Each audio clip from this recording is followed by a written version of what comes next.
Hi everyone. ఈరోజు inflammation గురించి తెలుసుకుందాం. ఇన్ఫ్లమేషన్ అనగా వాపు. వాపుకి కారణం ఏంటి? మన శరీరంలో ఎప్పుడైనా చెడు పేరుకుందనుకోండి. చెడు అంటే మనం తీసుకునే ఆహారాల్లో అసిడిక్ నేచర్ ఉండేవి, లైక్ కూల్ డ్రింక్స్ కానీ, ఒక జంక్ ఫుడ్, ఒక ప్రిజర్వేటివ్స్ ఉండేవి. ఇలాంటి ఆహారము మన శరీరంలో యాసిడ్ని ఎక్కువ ఊరించేటట్లు చేస్తుంది. ఇప్పుడు ఏ ఆహారం తీసుకున్నా ఆ ఆహారంలో ఉండే న్యూట్రిషన్ ప్రతి కణానికి వెళ్ళాలి. మనకు తెలుసు కదా, కణాలకి కణజాలము అవయవం. సో ఆ అవయవానికి ఆ పర్టికులర్ న్యూట్రిషన్ వెళ్ళే ప్రక్రియలో చెడు కూడా వెళ్తూ ఉంటుంది. ఈ చెడు వెళ్ళి ఆ కణాల మీద ఒక లేయర్ లాగా బిల్డ్ అవుతుంది.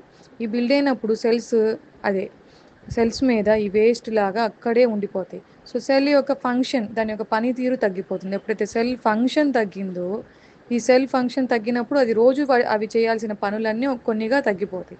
తద్వారా సెల్కి సరిపడా ఫుడ్ అందక అండ్ సెల్ అది చేయాల్సిన పని చేయక సెల్ స్వెల్ అవుతుంది. ఈ స్వెల్ని ఇన్ఫ్లమేషన్ అంటారు. దీన్ని ఐటీస్ అంటాం మెడికల్ పరిభాషలో.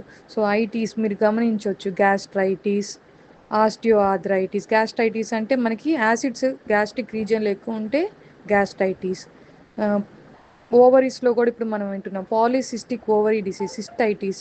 అక్కడ కూడా అంటే నీటి బుడగల్లాగా రావటం. ఆస్టియో ఆర్థరైటిస్, ఎముకలలో సాంద్రత తగ్గి లైక్ మన మోకాల చుట్టూ వాపు, నొప్పి ఉండటం. సో ఇన్ఫ్లమేషన్ ఉన్నప్పుడు మనం ఏమేం గమనిస్తాం? ఏ అవయవైనా ఆర్గాన్ ఉన్న చోట వాపు ఉంటుంది, నొప్పి ఉంటుంది, అండ్ కొంచెం వేడితనం కూడా ఉంటుంది. మరి వీటిని తగ్గించడానికి మన శరీరంలో రోజు మన కణాలు ఫైట్ చేస్తూ ఉంటాయండి. రోజు అంటే మనం తీసుకునే ఆహారం వల్ల కానీ, చుట్టూ ఉండే స్ట్రెస్ వల్ల అయి ఉండొచ్చు, మనం తక్కువ తీసుకునే నీటి శాతం వల్ల అయి ఉండొచ్చు. ఇలా రకరకాల కారణాల వల్ల అయిన ఈ వాపు అనేది తగ్గించుకోవడానికి, లేదా ఈ సెల్స్ మీద వేస్ట్ బిల్డ్ అవడానికి కొన్ని అవయవాలు ఫైట్ చేస్తూ ఉంటాయి. లైక్ ఒక లివర్, ఇంటెస్టైన్స్, కిడ్నీస్, అండ్ మన ఊపిరితిత్తులు, లంగ్స్.